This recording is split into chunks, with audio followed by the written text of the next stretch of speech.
Di video ini, kita akan membahas film yang berjudul Collateral yang dirilis pada tahun 2004. Cerita ini mengikuti seorang pembunuh bayaran yang harus menyelesaikan tugasnya dalam satu malam. Dia diantar oleh seorang sopir taksi yang tanpa sengaja terjebak dalam situasi tersebut. Sopir taksi itu harus menghadapi dilema apakah membantu membunuh bayaran atau melawannya. Karena berbagai situasi memaksa dia untuk memilih. Ingin tahu bagaimana cerita selanjutnya? Mari kita mulai uraian ceritanya.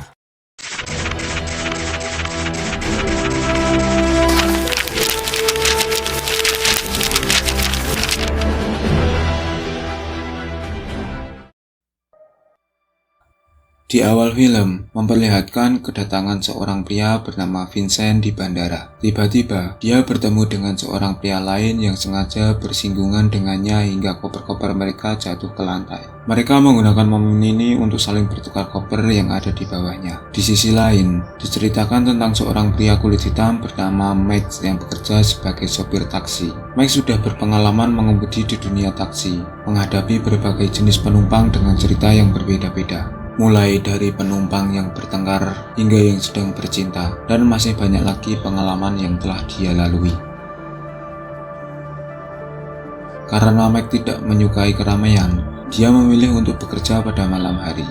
Pada malam hari, jalanan lebih sepi dan situasi kota lebih tenang, yang sesuai dengan profesinya. Max benar-benar tidak suka dengan kemacetan, mirip dengan suasana di negara Konoha. Kemudian, Max bertemu dengan seseorang penumpang bernama Annie yang bekerja di kejaksaan. Max terkesan dengan penampilan menarik Annie, namun dia juga melihat ekspresi lelah di wajahnya. Dengan sopan, Max menawarkan diri untuk mendengarkan cerita Annie. Annie menceritakan tentang persidangannya yang akan dilaksanakan besok pagi dan tantangannya yang dihadapinya karena bukti-bukti yang belum lengkap. Terkesan dengan Annie, Max memberikan foto kesayangannya sebagai kode, dan sebagai tanda terima kasih, Annie memberikan kartu nama kepada Max. Setelah mengantarkan Annie, Max tidak mendapat penumpang berikutnya. Namun, ketika waktu hampir habis dan Max memutuskan untuk pulang, tiba-tiba Vincent muncul dan menjadi penumpangnya. Kemudian, di tengah perjalanan, Vincent meminta Max untuk menunggunya karena dia akan bertemu dengan klien bernama Raymond. Meskipun awalnya menolak karena melanggar regulasi, Max tergoda oleh tawaran $700 dari Vincent untuk mengantarkannya ke lokasi kelima dalam satu malam. Setelah kesepakatan selesai, Max dan Vincent akhirnya berkenalan. Sesampainya di tempat pertama, Vincent meminta Max untuk menunggu sebentar. Saat Max menunggu di taksi, tiba-tiba dia dikejutkan oleh benturan keras ketika seorang jatuh dari gedung.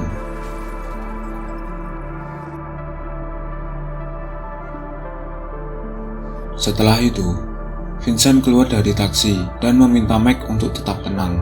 Sebelum situasi diketahui oleh orang lain, Vincent menyembunyikan mayat Raymond di bagasi dan membersihkan darah yang ada di atas taksi. Meskipun Max awalnya enggan membantu Vincent lagi karena ia khawatir dengan dampak kesepakatan mereka, akhirnya dia terpaksa mengantar Vincent ke 4 lokasi yang tersisa. Setelah itu, Vincent meminta Max untuk mengantarkannya ke lokasi kedua. Namun, di tengah perjalanan, mereka dihentikan oleh polisi lalu lintas. Di momen ini, Max terlihat panik. Hal ini wajar mengingat Max hanyalah seorang sopir taksi biasa yang tiba-tiba terjebak dalam situasi yang tak pernah dia bayangkan sebelumnya. Max mengira bahwa polisi sudah mengetahui tentang pembunuhan Raymond.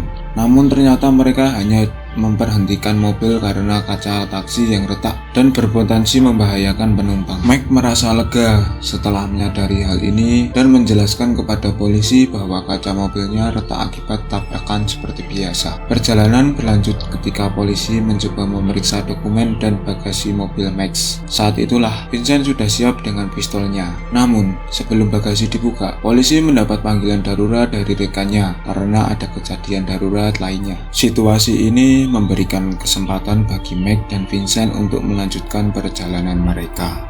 Setelah tiba di lokasi kedua, Vincent mengikat tangan Max agar tidak bisa melarikan diri. Di saat yang sama, Max berusaha membangunkan perhatian orang dengan menekan klakson, berharap ada orang yang datang untuk membantunya. Upaya Max berhasil, tetapi malah mendatangkan sekelompok perampok yang mencoba merampas dompet Max dan koper yang dimiliki oleh Vincent.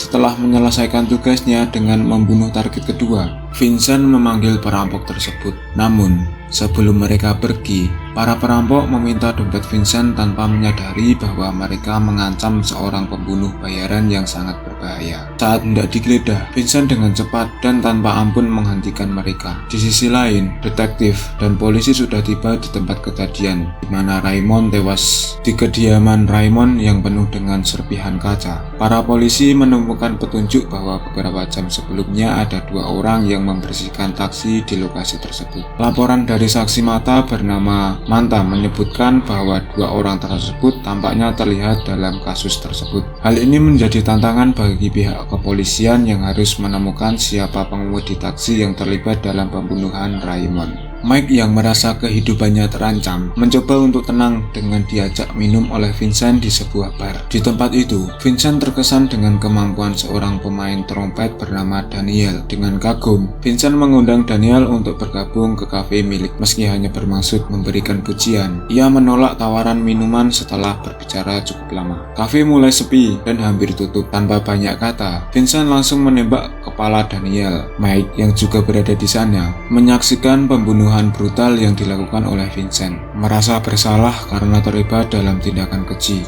Mike merasa terhantui. Tak lama kemudian, radio taksi memberitahu bahwa ibu Max yang saat itu berada di rumah sakit terus-menerus menelpon operator dan mencari keberadaan Max. Mendengar berita tersebut, Vincent menyarankan Max untuk segera menemui ibunya agar tidak menarik perhatian pihak berwajib. Ketika Max tiba di rumah sakit, Vincent dengan ramah menanyakan kepada ibunya. Keduanya menjadi akrab dan ibunya pun berbagi banyak cerita tentang Max. Detektif Fanny yang sedang mencari jasad Raymond di kamar mayat, tetapi dia hanya menemukan jasad Daniel dan 2 korban lainnya yang memiliki luka tembak serupa. 2 korban tersebut ternyata adalah perampok yang sebelumnya, dan menariknya, mereka memiliki luka yang sama di tubuh mereka, menunjukkan bahwa Vincent adalah pembunuh bayaran yang mengerikan. Scene kembali ke ibu Max, yang pada titik ini mengambil keputusan untuk membawa kabur koper milik Vincent. Tujuannya adalah untuk mengakhiri ancaman Vincent terhadap ibunya, karena Max mulai merasa khawatir dengan keberadaan. Vincent langsung berlari untuk mengejar Max, namun Max berhasil melempar koper tersebut ke arah yang berlawanan. Padahal di dalam koper tersebut terdapat informasi mengenai 2 target tersisa yang kini sudah hilang karena tindakan Max. Vincent kemudian memaksa Max untuk menemui seorang bernama Felix. Felix adalah orang yang membayar Vincent dengan ancaman akan membunuh ibu Max yang saat dirawat di rumah sakit. Dengan kejam, Vincent memaksa Max untuk patuh pada perintah-perintahnya. Di sini, sebenarnya Felix tidak menyadari ciri-ciri Vincent, sehingga Max harus bertindak dan berpura-pura sebagai Vincent. Tujuannya adalah untuk mendapatkan informasi tentang 2 target tersisa. Namun, saat Max mengaku menjadi Vincent, Felix menjadi marah karena nama-nama itu adalah target pembunuhan rahasia. Max berkilah bahwa dia terpaksa menghilangkan informasi tersebut karena Badan Intelijen sedang melindungi targetnya. Felix akhirnya luluh dan memberikan flash disk yang berisi informasi tentang 2 target yang masih tersisa. Karena tidak memiliki iPad, Vincent menggunakan monitor taksi untuk membaca flash disk yang berisi nama-nama sasaran. Vincent kemudian memerintahkan Max untuk menuju ke lokasi target keempat di sebuah klub malam, di mana targetnya adalah seorang bernama Peter Lim. Setelah penyelidikan, detektif kepolisian dan FBI menyadari bahwa korban adalah saksi kunci dalam kasus perdagangan narkoba antara Meksiko dan Kolombia. Mereka sadar akan pentingnya menjadi saksi ini. Keduanya kembali berusaha untuk mengamankan saksi lainnya yang saat itu berada di klub malam, yaitu Peter Lim. Namun, rencana Vincent di lokasi adalah untuk mengeksekusi Peter Lim, sementara FBI bertugas melindungi Peter dari potensi serangan pembunuh berantai. Setelah mengetahui posisi target, Vincent memerintahkan Max untuk bergerak maju sejauh 15 kaki. Namun, terlihat bahwa perhatian mereka hanya menjadi umpan belaka. Vincent mengawasi Peter Lim yang dijaga oleh pengawal bersenjata lengkap dan secara diam-diam berhasil menyingkirkan mereka satu persatu. Ketika FBI hendak mengamankan Peter Lim, terjadi pertikaian tak terhindarkan yang menyebabkan salah satu anggota tim FBI terluka akibat tembakan.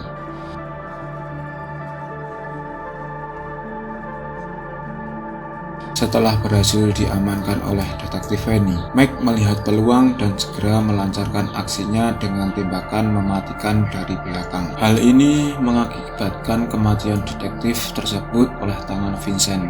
Vincent kemudian memerintahkan Max untuk segera meninggalkan lokasi. Tanpa menyia-nyiakan waktu, Vincent memerintahkan Max untuk menuju lokasi kelima di pusat kota. Meskipun semakin muak dengan Vincent, Mike memilih untuk mengabaikan kebenciannya dan meningkatkan kecepatan taksi tanpa memperdulikan konsekuensinya. Bahkan, Mike tidak ragu untuk melanggar aturan lalu lintas dan memacu taksi melewati lampu merah. Untungnya, nyawa mereka masih utuh ketika mobil polisi mendekati tempat kejadian. Dan Vincent segera melarikan diri untuk mengejar target terakhir. Dalam keadaan panik, Mike ditenangkan oleh aparat kepolisian karena bantuan akan segera datang dalam bentuk mobil ambulans. Namun, saat aparat kepolisian memeriksa kondisi taksi, mereka menemukan mayat di bagasi. Merasa ada yang tidak beres, Mike dikondisikan dan tanpa sengaja melihat monitor yang mengungkapkan bahwa target terakhir Vincent adalah Annie, seorang perempuan yang sebelumnya diantar dan memberikan kartu nama kepadanya. Sadar akan situasi tersebut, Mike menjadi semakin tergesa-gesa.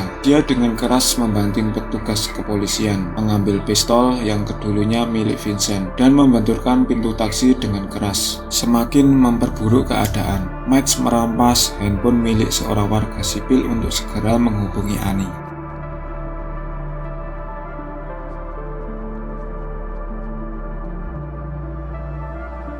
Dalam waktu singkat, Mike berhasil mendapatkan sambungan telepon. Tanpa berlama-lama, Mike memberitahu Annie tentang ancaman yang mengarah padanya. Awalnya, Annie menganggap itu sebagai lelucon. Namun ketika Mike menyebut nama Felix, Annie segera percaya. Felix yang ternyata merupakan terdakwa dalam kasus kartel narkoboy antara Kolombia dan Meksiko, menjadi kunci untuk mengungkapkan dan menyelesaikan kasus tersebut. Felix diberi tugas untuk membunuh jaksa dan pengacara persidangan yang tak lain adalah Annie. Max hendak membimbing Annie, namun tiba-tiba handphone hasil rampasannya mati karena kehabisan baterai. Dengan sigap, Max menyusul Annie untuk melindunginya dari kejaran Vincent. Vincent kemudian menghancurkan gardu listrik agar Annie tidak dapat menghubungi pihak berwajib.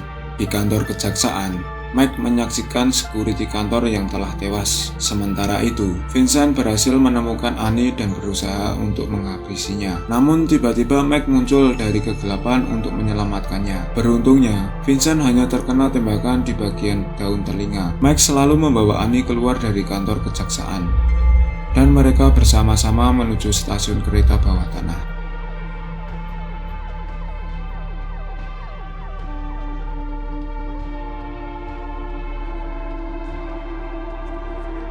Setelah tiba di stasiun berikutnya, Vincent menjadi bingung karena dua kereta berhenti bersamaan. Meskipun agak terlambat dalam memilih, pilihan Vincent ternyata benar. Mike dan Annie melihat Vincent di gerbong belakang setelah kereta berhenti di stasiun berikutnya. Setelah kereta kembali berjalan dan keduanya tidak muncul, Mike harus menghadapi seorang pembunuh bayaran yang sangat profesional.